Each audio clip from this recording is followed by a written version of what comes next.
बिस्मिल्लाहिर्रहमानिर्रहीम। अस्सलाम वालेकुम dear student, I am Imran. Student, हम लास्ट जो हमारा लेक्चर था उसमें हमने बात की थी बायोटेक कंपोनेंट्स की। ठीक है, तो आज हम पढ़ते हैं कि ये जो हमारे पास है ऑर्गेनिज्म एक दूसरे पे डिपेंड किस तरह करते हैं, उसके बाद हमें बायोटेक कंपोनेंट्स को भी एक्सप्लेन करेंगे। तो dependence of organism upon one another के ऑर्गेनिज्म किस तरह एक दूसरे के ऊपर डिपेंड करते हैं। सबसे पहले हम बात करते हैं कि एनिमल किस तरह प्लांट्स के ऊपर डिपेंड करते हैं। सबसे पहले हम बात करते हैं कि एनिमल किस तरह प्लांट के ऊपर डिपेंड करते हैं। वो फूड के लिए प्लांट्स के ऊपर डिपेंड करते हैं, शेल्टर के लिए डिपेंड करते हैं और प्रोटेक्शन के लिए डिपेंड करते हैं। क्योंकि इकोसिस्टम है और इकोसिस्टम तब बनता है जब लिविंग और नॉन लिविंग ऑर्गेनिज्म के दरमियान इंटरेक्शन होती है। तो लिविंग और नॉन लिविंग ऑर्गेनिज्म के दरमियान इंटरेक्शन से जो सिस्टम बनता है वो इकोसिस्टम है। लिविंग भी है, नॉन लिविंग भी है। अब देखिए, एनिमल्स जो है ना वो क्या करते हैं, डिपेंड करते हैं प्लांट्स के ऊपर। बहुत सी जो है ना वो चीजें जैसे फूड हो गई, शेल्टर हो गई और प्रोटेक्शन, उनको हम यहाँ पे डिस्कस करेंगे। आपको पता है कि एनिमल्स फूड प्रिपेयर नहीं कर सकते। वो क्या करते हैं, अपनी फूड प्लांट से लेते हैं। प्लांट्स आपको पता है प्रोड्यूसर है। प्लांट्स क्या करते हैं, सनलाइट को यूज करते हैं। फोटोसिंथेसिस का प्रोसेस होता है और जब फोटोसिंथेसिस का प्रोसेस होता है वो सनलाइट को यूज करते हैं, तो उसको यूज करके वो फूड प्रिपेयर करते हैं।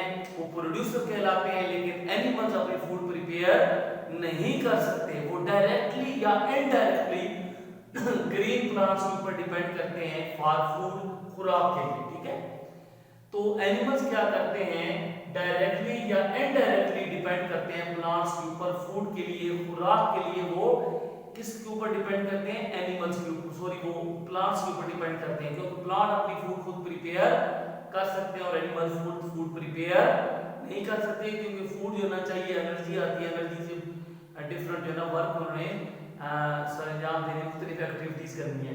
तो वो फूड के लिए प्लांट्स पे डिपेंड करते हैं, डायरेक्टली या डायरेक्टली इनडायरेक्टली, क्योंकि प्लांट खुद फूड को प्रिपेयर कर सकते हैं। नेक्स्ट हमने देखना है फॉर शेल्टर। अब एनिमल्स प्लांट पे डिपेंड करते हैं शेल्टर के लिए। जैसे आउल की अगर आप एग्जांपल लें तो वो जो ट्रीज के जो होल होता है नीचे, या ट्रीज है उसके अंदर होल बना लेता है। ठीक है, जो उल्लू की अगर आप बात करें तो वो दरख्तों के अंदर होल बना लेता है। ठीक है, जो दरख्त होते हैं उनके अंदर क्या बना लेते हैं, ये सपोज करें ना, ये आपके पास एक दरख्त है इस तरह का। ठीक है, अब वो यहाँ पे क्या बना लेगा, एक इसके अंदर यहाँ पे होल बना लेगा और उसके अंदर रहना शुरू कर देगा। तो ये क्या प्रोवाइड कर रहे हैं, प्लांट उसको शेल्टर प्रोवाइड कर रहे हैं। स्पैरो देखें, ईगल देखें, ये ट्रीज के ऊपर अपने नेस्ट बनाते हैं, घोंसले बना लेते हैं। अक्सर आपने घोंसले देखे होंगे उनके ऊपर, प्लांट्स के ऊपर। तो ईगल, स्पैरोज, ये सारी चीजें हैं जो उनके ऊपर अपने घोंसले बना लेती है। तो प्लांट इनको भी शेल्टर फ्राहम करते हैं।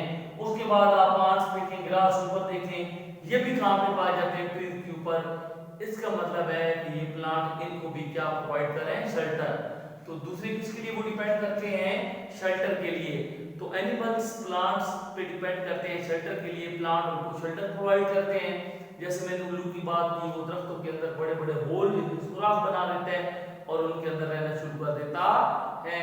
उसके अलावा अगर आप स्पैरो देखें, ईगल देखें, तो इनके जो है ना दरख्त के ऊपर घोंसले होते हैं। इसका मतलब है प्लांट इनको भी शेल्टर प्रोवाइड कर रहे हैं। और फिर इंसेक्ट्स वगैरह देखिए, जिसमें आंट्स हैं, ग्रास ऊपर हैं, ये भी ट्रीज के ऊपर रहते हैं। ठीक है, तो ये उसको भी शेल्टर फ्राहम करते हैं। और लास्ट है फॉर प्रोटेक्शन, यानी खुद को प्रोटेक्ट करने के लिए, महफूज करने के लिए भी वो प्लांट्स की हेल्प लेते हैं। तो animal take help from plants to protect. Animal plant से हेल्प लेते हैं अपने आप को महफूज करने के लिए। जैसे पैरेट की अगर आप बात कर लें तो वो लीव्स के अंदर, पत्तों के अंदर छुप जाता है, क्योंकि दोनों का कलर क्या है, सेम है। तो वो पैरेट्स क्या करता है, पत्तों के अंदर छुप जाता है, क्योंकि वो भी ग्रीन है और पैरेट भी क्या है, ग्रीन है। तो उसका मतलब है प्लांट उसको क्या कर रहा है, प्रोटेक्शन फ्रॉम कर रहा है, प्रोटेक्ट कर रहा है। इस तरह ग्रास ऊपर को देखें तो वो ग्रास के अंदर छुप जाता है, क्योंकि क्या है, सेम कलर है, तो ये भी उसको जो है ना प्रोटेक्ट कर रहा है। तो तीसरा पॉइंट था कि वो प्रोटेक्शन के लिए जो है ना वो क्या करते हैं, हेल्प लेते हैं, एनिमल्स हेल्प लेते हैं प्लांट से प्रोटेक्शन के लिए, जिसमें मैंने आपको एक एग्जांपल बताई कि पैरेट को अगर आप देखें तो वो सेम कलर होने की वजह से क्या होता है कि लीव्स के अंदर छुप जाता है, दोनों का कलर यानी ग्रीन है, दोनों का सेम है, तो जिसकी वजह से वो अपने आप को प्रोटेक्ट कर लेता है। इस तरह ग्रास ऊपर को देखें तो ग्रास ऊपर क्या करता है, ग्रास के अंदर छुप जाता है, अपने आप को छुपा लेता है सेम कलर की वजह से, तो इसका मतलब है कि ये इन्हें प्रोटेक्शन भी फराहम करते हैं। नेक्स्ट स्टूडेंट हम पढ़ेंगे कि जो है ना वो प्लांट जो होते हैं वो एनिमल्स पे डिपेंड करते हैं किस तरीके से, उसको भी हम यहाँ पे डिस्कस करते हैं।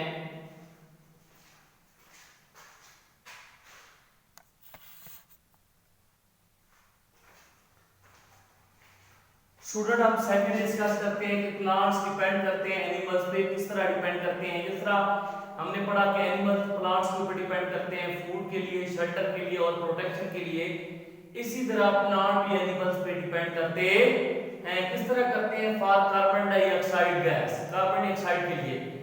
देखें कि प्लांट आपने पढ़ा है, मैंने आपको बार बार बताया कि ये प्रोड्यूसर है, प्रोड्यूसर मतलब अपनी खुराक खुद प्रिपेयर करते हैं, लेकिन प्लांट उस वक्त तक अपनी फूड प्रिपेयर नहीं कर सकते जब तक कार्बन डाइऑक्साइड गैस मौजूद नहीं होगी। जब तक कार्बन डाइऑक्साइड गैस नहीं होगी तो प्लांट अपनी फूड खुद प्रिपेयर नहीं कर सकते, क्योंकि प्लांट कब फूड प्रोड्यूस करते हैं, जब क्या होता है, कार्बन डाइऑक्साइड वाटर को वो यूज करते हैं सनलाइट में, यानी फोटोसिंथेसिस का प्रोसेस होता है जिसमें वो कार्बन डाइऑक्साइड और वाटर को यूज करके ग्लूकोज और ऑक्सीजन बनाते हैं। तो प्लांट जो है ना अपनी खुराक कार्बन डाइऑक्साइड गैस के बगैर नहीं बना सकते, वो अपनी फूड प्रिपेयर नहीं कर सकते। अब ये कार्बन डाइऑक्साइड आती कहां से, हम जब सांस लेते हैं, रिस्पायरेशन का प्रोसेस होता है, तो हम ऑक्सीजन को अंदर लेके जाते हैं और कार्बन डाइऑक्साइड को रिलीज करते हैं। कौन सी गैस हम खारिज करते हैं, कार्बन डाइऑक्साइड। अब जब ये एयर में जाती है तो जो प्लांट्स होते हैं वो उस कार्बन डाइऑक्साइड को ऑब्जर्व कर लेते हैं, और जब वो कार्बन डाइऑक्साइड को ऑब्जर्व कर लेते हैं तो वो फिर फूड बनाते हैं। तो पहला पॉइंट क्या है कि प्लांट क्यों डिपेंड करते हैं, कार्बन डाइऑक्साइड के लिए डिपेंड करते हैं, क्योंकि प्लांट प्रोड्यूसर है, फूड प्रिपेयर करते हैं कार्बन डाइऑक्साइड गैस और वाटर से। तो हम क्या करते हैं कि ऑक्सीजन को अंदर लेके जाते हैं और कार्बन डाइऑक्साइड को खारिज करते हैं, और जब कार्बन डाइऑक्साइड को खारिज करते हैं तो प्लांट उसको ऑब्जर्व कर लेते हैं एयर से और फिर अपनी फूड प्रिपेयर करते हैं। दूसरा है फॉर पोलिनेशन। अब प्लांट्स के अंदर पोलिनेशन होती है तो एनिमल जो है ना वो बड़ा उसमें हेल्पफुल होते हैं। यदि पोलिनेशन किस तरह होती है कि प्लांट्स में जो है ना, आपको पता है पोलिनेशन क्या होता है, या नेक्स्ट भी आप पढ़ेंगे कि पोलन ग्रीन्स का एंथस पे स्टिग्मा पे ट्रांसफर होना पोलिनेशन कहलाता है। ये जो ना पार्ट्स ऑफ फ्लावर होते हैं, ठीक है। तो जो पोलिनेशन होती है, ठीक है, तो जो पोलिनेटर्स होते हैं वो बाद औक़ात एनिमल के साथ किसी और जगह पे जाते हैं, और जब वहां पे वो गिरते हैं तो क्या होता है, वहां एक नया जो है ना वो जानदार पैदा हो जाता है, पोलिनेशन हो जाती है, तो ये इसके लिए भी हेल्पफुल होते हैं। तो एनिमल प्लांट किस तरह डिपेंड करते हैं, कार्बन डाइऑक्साइड के लिए और पोलिनेशन के लिए, यानी कार्बन डाइऑक्साइड जब तक नहीं होगी तो फूड प्रिपेयर नहीं करते, और वो कार्बन डाइऑक्साइड कहां से लेते हैं, जब हम सांस लेते हैं तो ऑक्सीजन लेके जाते हैं और कार्बन डाइऑक्साइड खारिज करते हैं, तो वो इस कार्बन डाइऑक्साइड को एयर से ऑब्जर्व करके फूड बनाते हैं। और दूसरा एनिमल्स जो है ना पोलिनेशन में भी उसके लिए बड़े हेल्पफुल होते हैं। तो ये हमारे पास दो ये टॉपिक थे, तो आपने इनको अच्छी तरीके से करना है और क्विज वगैरह इसमें से अच्छी तरीके से अपने अटेम्प्ट करने हैं। बहुत शुक्रिया।